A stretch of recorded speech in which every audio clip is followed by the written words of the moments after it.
Computer उपकरण कई प्रकार के घटकों से मिलकर बना होता है। ये घटक हैं इनपुट उपकरण, मेमोरी उपकरण और आउटपुट उपकरण। हमने देखा कि कंप्यूटर प्रोसेस में इनपुट लेता है और आउटपुट प्रदान करता है, लेकिन हम कैसे कंप्यूटर को इनपुट प्रदान कर सकते हैं? चलिए पता लगाते हैं। हम इनपुट उपकरणों के प्रयोग से कंप्यूटर को निर्देश या आंकड़े देते हैं। इनपुट उपकरण वे उपकरण होते हैं जो आंकड़ों, निर्देशों या जानकारियों को कंप्यूटर में डालने के लिए प्रयोग किए जाते हैं।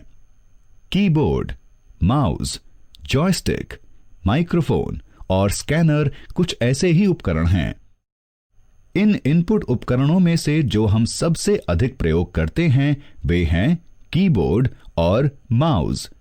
तो हम सबसे पहले उनके बारे में विस्तार से जानते हैं। चलिए हम कीबोर्ड से आरंभ करते हैं।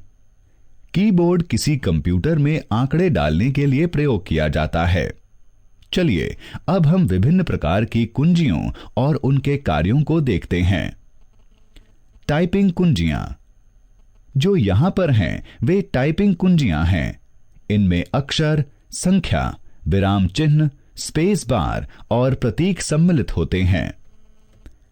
कंट्रोल कुंजियां, कंट्रोल कुंजी, ऑल्ट कुंजी, विंडो के लोगो की कुंजी और एस्केप कुंजियां कंट्रोल कुंजियां होती हैं। ये कुंजियां या तो अकेले या किसी के साथ समन्वय में काम करती हैं।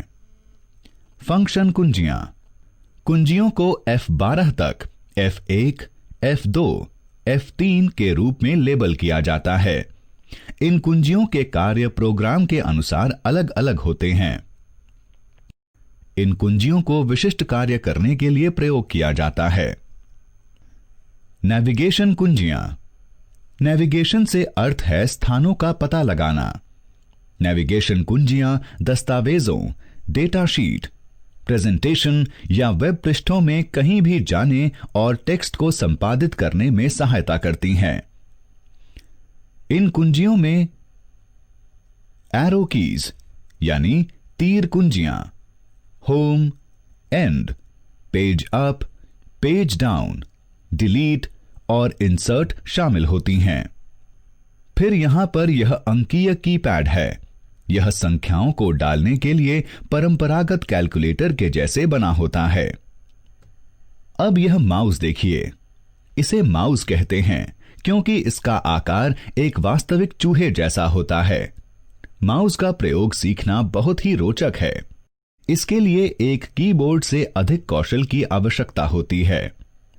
हम माउस का प्रयोग अपनी कंप्यूटर स्क्रीन पर और वस्तुओं को दिखाने के लिए और वस्तुओं के साथ संवाद स्थापित करने के लिए कर सकते हैं। माउस एक संकेत करने वाला उपकरण होता है। जब हम माउस को हिलाते हैं तो हम एक छोटा सा तीर देख सकते हैं। इस तीर को पॉइंटर कहते हैं। इस पॉइंटर के प्रयोग से हम प्रोसेसिंग के लिए कंप्यूटर को निर्देश या आंकड़े प्रदान कर सकते हैं। एक माउस में 2 बटन होते हैं, एक बायां और एक दायां। माउस में एक स्क्रॉल करने वाला पहिया दोनों बटनों के बीच होता है, जो दस्तावेजों और वेब पृष्ठों के बीच स्क्रॉल करने में सहायता करता है।